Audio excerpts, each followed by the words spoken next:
विद्यार्थी मित्रांनो, मी सौनेरा नाईक तुम्हाला मॅथ्स पार्ट 2 हा भाग शिकवणार आहे. आत्तापर्यंत आपण व्हिडिओद्वारे प्रॅक्टिस सेट 1.3 पर्यंत आपण अभ्यास केलेला आहे, शिकलेला आहे. आता शेवटचा टॉपिक जो आहे थिअरम, मोस्ट इम्पॉर्टंट थिअरम आहे, theorem of areas of similar triangles. हा थिअरम आपण शिकणार आहोत. थिअरमचं स्टेटमेंट आहे, when two triangles are similar, the ratio of the areas of those triangles is equal to the ratio of the squares of their corresponding sides. When two triangles are similar, म्हणजेच condition दिलेले आहे two triangles कसे असायला हवेत, similar असायला हवे. तर then the ratio of the areas of those triangles, म्हणजे त्यांच्या एरियाचा रेशो हा इक्वल टू कोणाबरोबर आहे, the ratio of the squares. हा वर्ड अतिशय इम्पॉर्टंट आहे. Ratio of the squares of their corresponding sides, म्हणजे त्यांच्या करस्पॉन्डिंग साईड्सच्या स्क्वेअरच्या रेशो एवढा त्यांच्या ट्रायंगलचा एरियाचा रेशो आहे. हे आपल्याला प्रूव्ह करायचं आहे. हे स्टेटमेंट प्रूव्ह करण्यासाठी आधी आपण झालेल्या दोन गोष्टींचा वापर करणार आहोत. ते म्हणजेच properties of areas of triangle. त्यामधील फर्स्ट प्रॉपर्टी आहे a1 upon a2 is equal to b1 into h1 upon b2 into h2. आता इथे b1 h1 का आहे, तर b1 is the base and h1 is the corresponding height of the triangle 1 and b2 is the base and h2 is the corresponding height of the triangle 2. त्याचप्रमाणे आपण definition of the similar triangles जी आधी आपण अभ्यासलेली आहे ती कोणती, तर if triangle A B C similar triangle P Q R. जर ट्रायंगल्स ए बी सी आणि triangle P Q R similar असतील, then A B upon P Q is equal to B C upon Q R is equal to A C upon P R. म्हणजेच त्यांचे corresponding side ratio, म्हणजे ए बीला corresponding side कोणती आहे इथे, तर P Q आहे. बी सीला करस्पॉन्डिंग साईड क्यू आर आहे आणि ए सीला करस्पॉन्डिंग साईड पी आर आहे. हे तिन्ही करस्पॉन्डिंग साईड रेशो इक्वल असतात. Angle A congruent angle T. हा जो अँगल ए आहे तो पीला कॉन्ग्रुएंट आहे, बी अँगल क्यूला कॉन्ग्रुएंट आहे आणि सी अँगल आरला कॉन्ग्रुएंट आहे. म्हणजे करस्पॉन्डिंग अँगल्स आर इक्वल किंवा कॉन्ग्रुएंट आहे. तर ह्या दोघांचाही वापर आपण हे स्टेटमेंट प्रूव्ह करण्यासाठी यूज करणार आहोत. स्टेटमेंट नंतर आपण फिगर ड्रॉ करतोय. फिगर ड्रॉ करताना हे दोन ट्रायंगल्स आहेत, triangle A B C and triangle P Q R. हे दोन्ही ट्रायंगल सिमिलर आहेत. सिमिलर आहेत म्हणजेच त्यांचा शेप सेम आहे, पण साईज मात्र डिफरंट आहे. हे साईड्स जे आहेत ते डिफरंट असले तरी त्यांचे साईड प्रपोर्शनमध्ये असतात. आणि त्यानंतर आता आपण गिवन आणि टू प्रूव्ह पुढे बघूया. हे स्टेटमेंट प्रूव्ह करण्यासाठी आपण फिगर ड्रॉ करतोय. Triangle A B C and triangle P Q R which are similar to each other. Similar म्हणजे काय, तर त्यांचा शेप सेम आहे पण साईज मात्र डिफरंट आहे. डिफरंट असली तरी त्यांचे करस्पॉन्डिंग साईड रेशो इक्वल असतात, म्हणजे साईड्स प्रपोर्शनमध्ये असतात. आता इथे स्टेटमेंटमध्ये आपल्याला म्हटलेलं आहे की the ratio of the areas of those triangles. आता ट्रायंगल्सचा एरिया तुम्हाला रेशो काढायचा आहे, म्हणजेच ट्रायंगलचा एरिया फॉर्म्युला माहिती आहे, area of the triangle is equal to half base into height. पण इथे आपण हाईट वगैरे दाखवलेली नाही आहे, तर आपल्याला हाईट ड्रॉ करावी लागणार आहे. आपण बी सी हा बेस घेऊया ट्रायंगल ए बी सीचं. ए बी सीमध्ये त्याला करस्पॉन्डिंग बेस क्यू आर हा ट्रायंगल पी क्यू आरमध्ये आहे. तर आपण बी सी ह्या बेसवर अपोजिट व्हर्टेक्स म्हणजे ए मधून परपेंडिक्युलर सेगमेंट ड्रॉ करणार आहोत. ए डी आपण हा परपेंडिक्युलर सेगमेंट ड्रॉ केलेला आहे बी सी ह्या बेसवर, म्हणून ए डी ही काय झाली, त्याची हाईट झाली. त्याचप्रमाणे क्यू आर ह्या बेसवर बी सीला करस्पॉन्डिंग साईड क्यू आर आहे, त्यामुळे क्यू आर ह्या बेसवर अपोजिट व्हर्टेक्स पी मधून काढलेला परपेंडिक्युलर सेगमेंट पी एस ही ह्या ट्रायंगल पी क्यू आरची हाईट आहे, बेस क्यू आरवर काढलेली. आता आपण गिवन आणि टू प्रूव्ह लिहिणार आहोत. गिवनमध्ये आपल्याला स्टेटमेंटमधील फर्स्ट पार्ट जो आहे, टू ट्रायंगल्स आर सिमिलर, हे आपण लिहिणार आहोत. पण ह्या ट्रायंगल्स आपण ड्रॉ केलेले आहेत. Triangle ABC similar triangle PQR, म्हणून गिवनमध्ये आपण लिहिलं triangle ABC similar triangle PQR. त्याचप्रमाणे seg AD perpendicular to side BC and seg PS perpendicular to side QR, हे आपण गिवनमध्ये लिहिलेलं आहे. टू प्रूव्ह सेकंड पार्ट जो आहे, the ratio of the areas of those triangles is equal to the ratio of the squares of their corresponding sides. म्हणजेच ratio of areas of those triangles, म्हणजेच इथे those triangle म्हणजे ABC आणि triangle PQR आहे.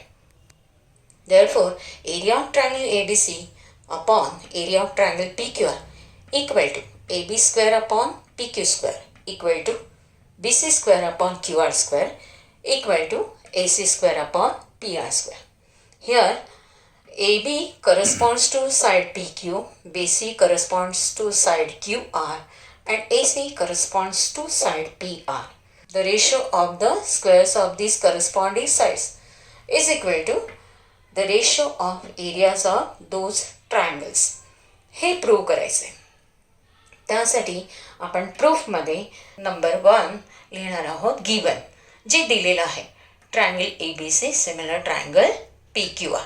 Therefore, corresponding side ratios are equal, that is AB upon PQ equal to BC upon QR equal to AC upon PR, corresponding sides of the similar triangles. Also, corresponding angles are congruent. Out of these three angles, we take only one pair, that is angle B congruent angle Q, corresponding angle of the similar triangle.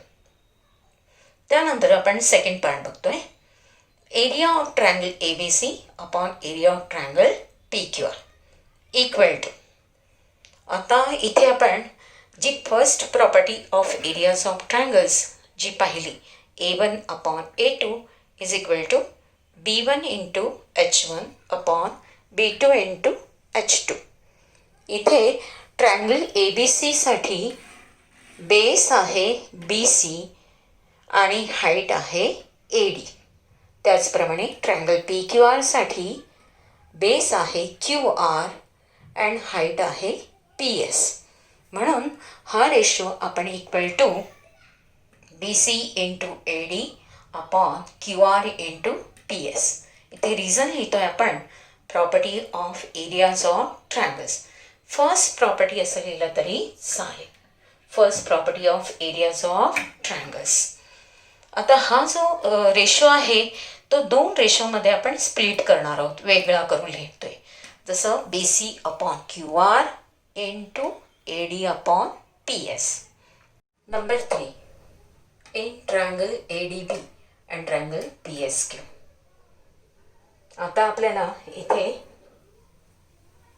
AD upon PS हा ratio BC upon QR एवढा दाखवायचा आहे.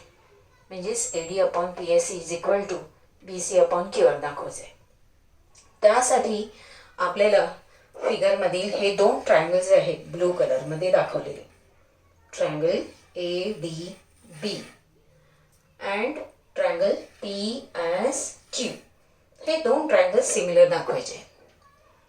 त्यामध्ये angle ADB congruent angle PSQ, कारण H 90 degree आहे, आपण perpendicular draw केलेले आहे.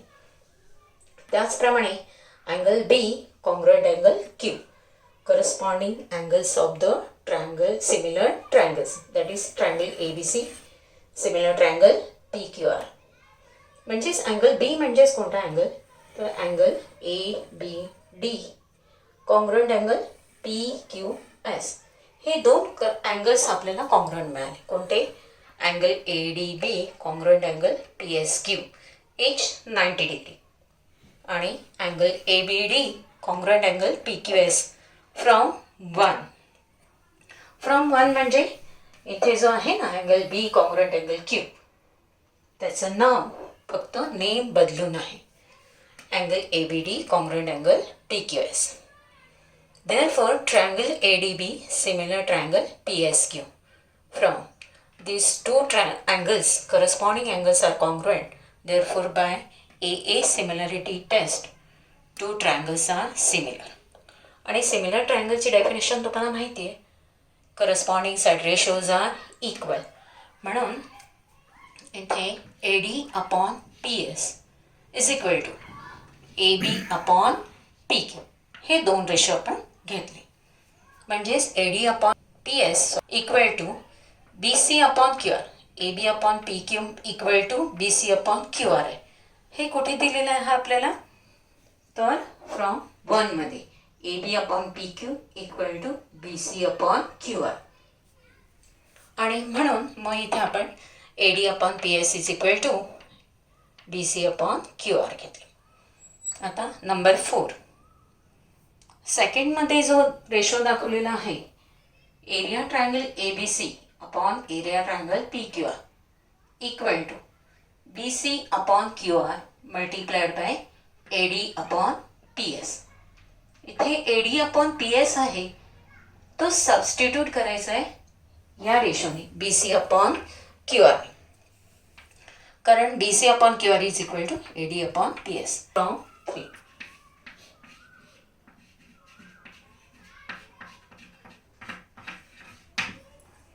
Now BC into BC, BC square upon QR into QR, QR square. Therefore, area triangle ABC upon area triangle PQR is equal to BC square upon QR square. Equal to, इथे पहा दोन triangle similar आहेत, म्हणून तिन्ही corresponding side ratios equal आहेत. बरोबर. सर्वांची आपण स्क्वेअर केले सर्व ठिकाणी. AB square upon PQ square equal to BC square upon QR square equal to AC square upon PR square. इथे आपण नियम वापरलेला आहे, BC square upon QR square equal to AB square upon PQ square equal to AC square upon PR square. म्हणजेच एक ratio of areas of two triangles is equal to the ratio of squares of their corresponding sides. हा theorem आपण इथे prove केला, theorem of areas of similar triangles. आणि ह्यावर आधारित practice set 1.4 मधील सर्व एक्झाम्पल्स हा थिअरम यूज करून आपण सॉल्व करणार आहोत. पण त्याचे सोल्युशन आधीच मी पाठवलेले आहेत, त्यामुळे ते तुम्ही प्रत्येक एक्झाम्पल सोडवून बघा. काही अडचण असेल, काही शंका असेल तर तुम्ही पर्सनली व्हॉट्सॲप करू शकता. तुमच्या शंकाचं निरसन केलं जाईल. Theorem of areas of similar triangles हा थोडक्यात आपल्याला कसा मांडता येईल, तर त्यासाठी मी फर्स्ट नंबरमध्ये फिगर्स दाखवलेले आहे. Triangle ABC similar triangle PQR दिलेला आहे. गिवन एक ट्रायंगल 1 सिमिलर ट्रायंगल 2, म्हणजे हा ट्रायंगल 1 आहे आणि हा ट्रायंगल 2 आहे. Then area of triangle 1 upon area of triangle 2 is equal to S1 square upon S2 square. इथे AB ला करस्पॉन्डिंग साईड PQ आहे, म्हणून AB S1 असेल तेव्हा PQ इथे S2 असेल. त्याप्रमाणे तुम्ही जर साईड्स बदलल्या तर त्याप्रमाणे करस्पॉन्डिंग साईड इथे सुद्धा बदलणार आहे. तर दुसरी जी आहे प्रॉपर्टी म्हणा, ती आपण theorem of areas of similar triangles prove करतानाच ऑलरेडी आपण हे दोन ट्रायंगल सिमिलर दाखवलेले आहेत. ADB similar triangle PSQ. त्यामुळे ही प्रॉपर्टी आपल्याला लगेचच प्रूव्ह करता येते. If triangle 1 similar triangle 2, then area of triangle 1 upon area of triangle 2 is equal to H1 square upon H2 square. H1 square upon H2 square, where H1 and H2 are the corresponding heights. म्हणजे BC या साईडवर जर तुम्ही H1 draw केली असेल तर इथे तुम्हाला BC ला करस्पॉन्डिंग साईड QR घेऊन QR वरच तुम्हाला PS ही H2 ही करस्पॉन्डिंग हाईट ड्रॉ करायची. त्यानंतर थर्ड आहे triangle ABC similar triangle XYZ. If triangle 1 similar triangle 2, then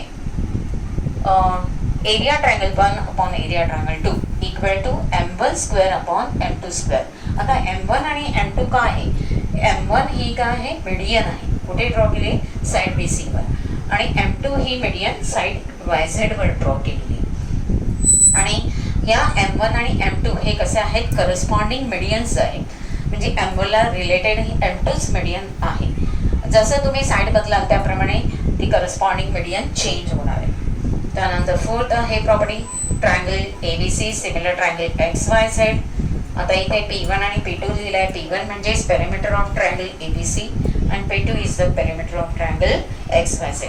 P1 is equal to perimeter means AB plus BC plus AC.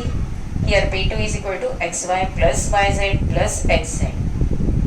आणि म्हणून हा थिअरम किंवा प्रॉपर्टी म्हणा, if triangle 1 similar triangle 2, then area of triangle 1 upon area of triangle 2 is equal to P1 square upon P2 square, where P1 and P2 are perimeters. तर हा part शेवटचा last topic आपल्याला पूर्णपणे शिकून झालेला आहे. तुम्हाला टेक्स्टबुकमध्ये फक्त ह्याच थिअरमपर्यंत आहे. हे पुढचे 3 प्रॉपर्टी किंवा थिअरम दिलेलं नाही आहेत, पण ह्याचा उपयोग तुम्हाला क्वेश्चन नंबर 4 जो चॅलेंजिंग क्वेश्चन आहे त्याच्यामध्ये तुम्हाला तो वापरू शकता. टेक्स्टबुकमध्ये तुम्हाला फक्त theorem of areas of similar triangle याच भागापर्यंत दिलेला आहे. सेकंड, थर्ड आणि फोर्थ प्रॉपर्टी जी आहे ती टेक्स्टबुकमध्ये दिली नाही, पण हेच तुम्हाला क्वेश्चन नंबर 4 चॅलेंजिंग क्वेश्चनमध्ये यावर आधारित एखादा क्वेश्चन विचारला जाऊ शकतो. आता आपण प्रॅक्टिस सेट 1.4 पुढच्या भागात पाहूया. धन्यवाद.